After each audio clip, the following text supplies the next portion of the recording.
Bonjour à tous, bienvenue sur 01net TV et bienvenue dans ce nouveau numéro du JTech. Le JTech, vous le savez, c'est toute l'actualité high-tech chaque week-end.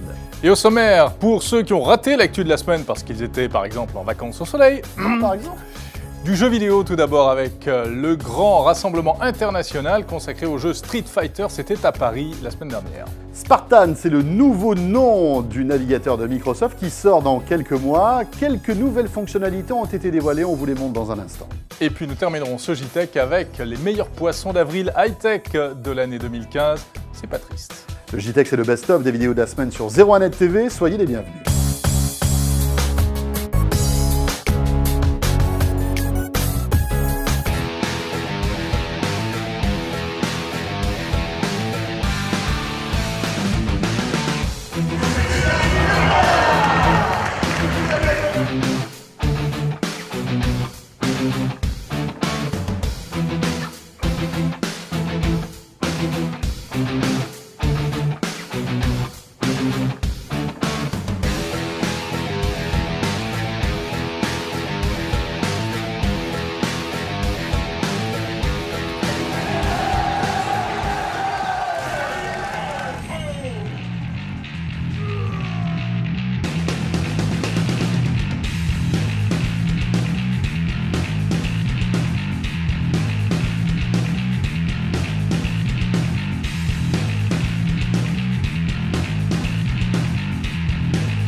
La première nouveauté de Spartan, c'est l'arrivée de Cortana, qui est l'assistant numérique, l'assistant vocal de Microsoft, qui sera intégré au logiciel à terme, puisque pour l'instant, dans la version française, il n'est pas intégré, il n'est intégré que sur la version américaine de Spartan.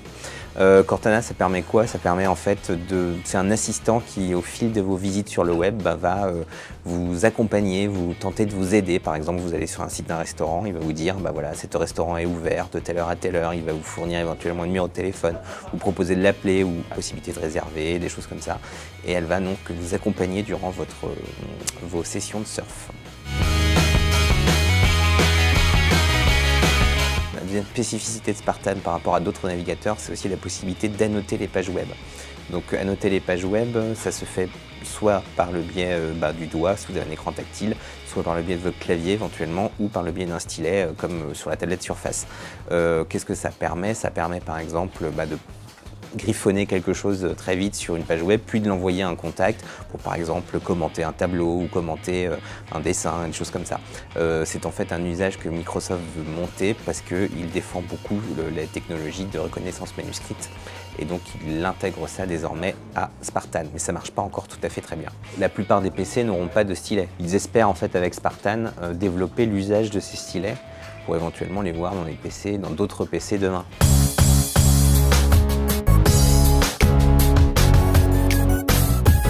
Le Microsoft Wireless Display Adapter est une sorte de grosse clé HDMI qu'on va venir brancher derrière son téléviseur pour récupérer sans fil l'affichage de sa tablette, son smartphone ou de son PC portable. Ce produit utilise la technologie Wi-Fi Miracast. On va découvrir ensemble les avantages et les inconvénients de cette technologie. Premier avantage, la facilité d'utilisation, quelle que soit la plateforme, smartphone, tablette, PC, sous Windows 8.1 ou sous Android. Il faut juste disposer de la technologie qui permet d'envoyer le flux via le Wi-Fi. C'est réactif. On peut diffuser ainsi des contenus vidéo, un document de travail, des photos ou même un navigateur internet. On n'a pas constaté de bug particulier et ça, c'est une très bonne chose. L'autre avantage lorsqu'on utilise un PC portable ou une tablette sous Windows 8, c'est que cette clé Microsoft est reconnue comme un deuxième écran. Donc on peut étendre ou alors dupliquer l'affichage, ce qui vous permettra par exemple de projeter un film pour les enfants et de votre côté continuer à travailler ou à surfer sur Internet. Premier point faible, et c'est en fait le gros inconvénient de cette technologie Miracast, c'est que vous ne pourrez pas éteindre l'écran, puisque sinon l'image sur la télé deviendra noire. Vous l'aurez compris, conséquence directe sur l'autonomie de vos périphériques, puisque que ce soit sur une tablette ou sur un smartphone par exemple, sur un Note 4, on aura remarqué à peu près une baisse de la batterie d'environ 30% pour seulement 1 heure de vidéo. L'autre inconvénient, il se situe sur les smartphones ou tablettes Android. Comme il n'y a pas cette fonction d'extension d'écran, il faudra vous contenter uniquement de ce que vous voyez sur le smartphone diffusé sur la télé.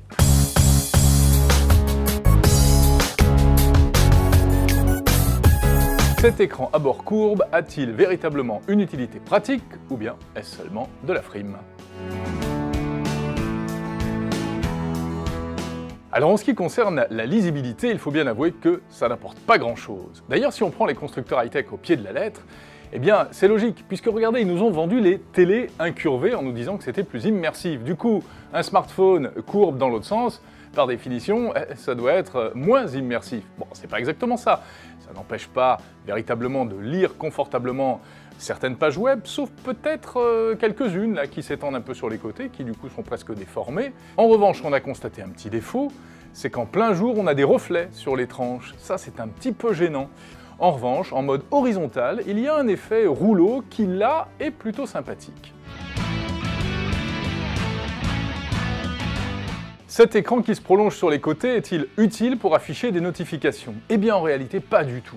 Il ne faut pas confondre avec le Galaxy Note Edge, qui lui a des bords beaucoup plus larges, qui permettent véritablement de faire apparaître des icônes. Mais là, en ce qui concerne le S6, le Galaxy S6, c'est simplement l'écran qui a été légèrement courbé. Sur le Note, il y a 2 écrans superposés en fait. Du coup, sur le S6, surface d'affichage très réduite, aucun intérêt pour les notifications. Oui, vous faites glisser votre doigt depuis la droite vers le centre de l'écran, ça fait apparaître des boutons, mais on pourrait le faire avec un smartphone classique.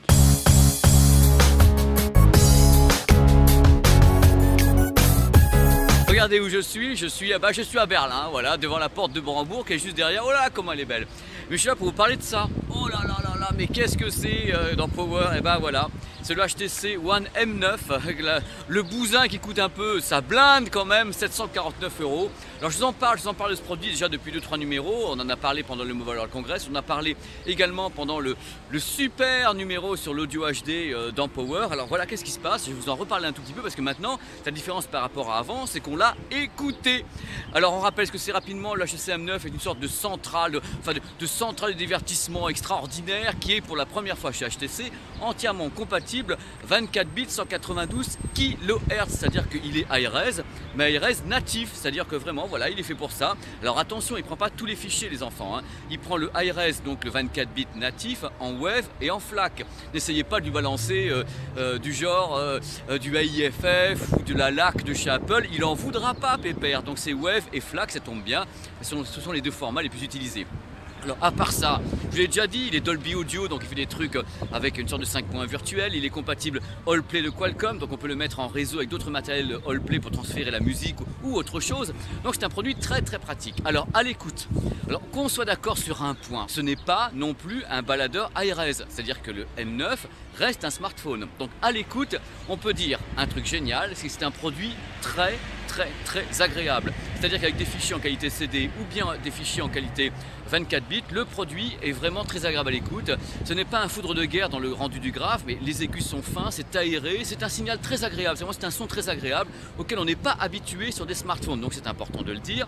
Autre point super positif, oh la porte de Brandebourg, je la kiffe. Autre point super positif, il peut remuer la plupart des casques, c'est-à-dire moi je l'ai branché avec des casques de DJ, je l'ai branché avec un casque Denon qui coûte un peu une blinde aussi parce que je l'avais, je me suis dit c'est super, et bien elle arrive à le remuer. Ça va pas vous donner 2500 décibels, mais il les remue, donc c'est pas obligatoire de mettre un ampli casque dessus. Donc voilà, c'est un produit que j'aime bien parce qu'il montre une voie, il ouvre une voie sur les smartphones qui peuvent enfin faire du son correctement. Bien sûr, il y a l'iPhone entre temps, qui est très bon, ou bien d'autres HTC, il y a aussi les modèles Sony qui sont bons, et des modèles Samsung, ce n'est pas le seul HTC.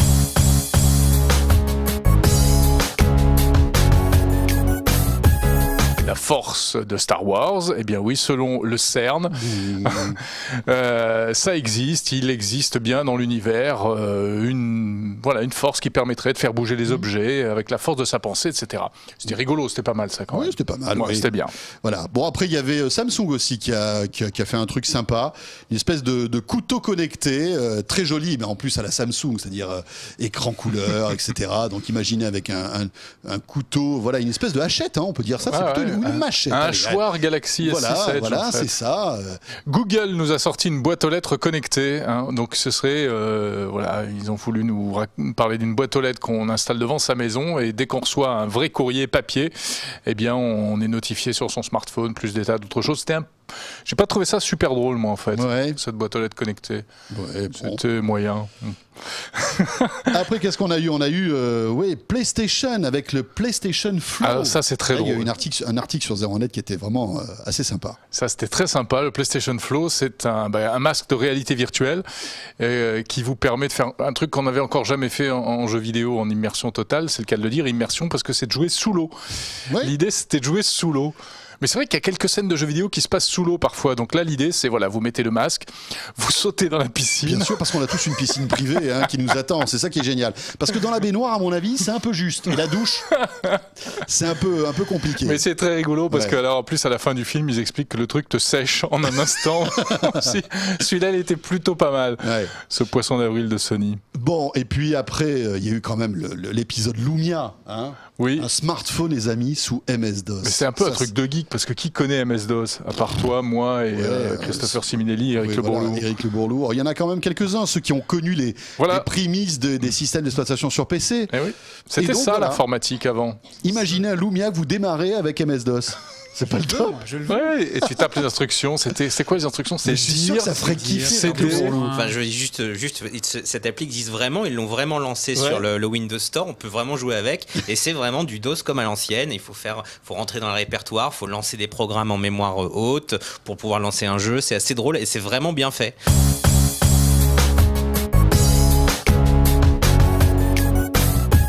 Voilà, c'est la fin de ce JTech. Retrouvez l'intégralité de ces vidéos et bien d'autres sur 01nettv.com. N'hésitez pas aussi à nous suivre, bien sûr, à liker nos vidéos, à la fois sur YouTube, bien sûr, sur Dailymotion, sur Twitter et Facebook. Passez un très bon week-end, on se retrouve samedi prochain et puis chaque matin pour la vidéo du jour. Salut à tous.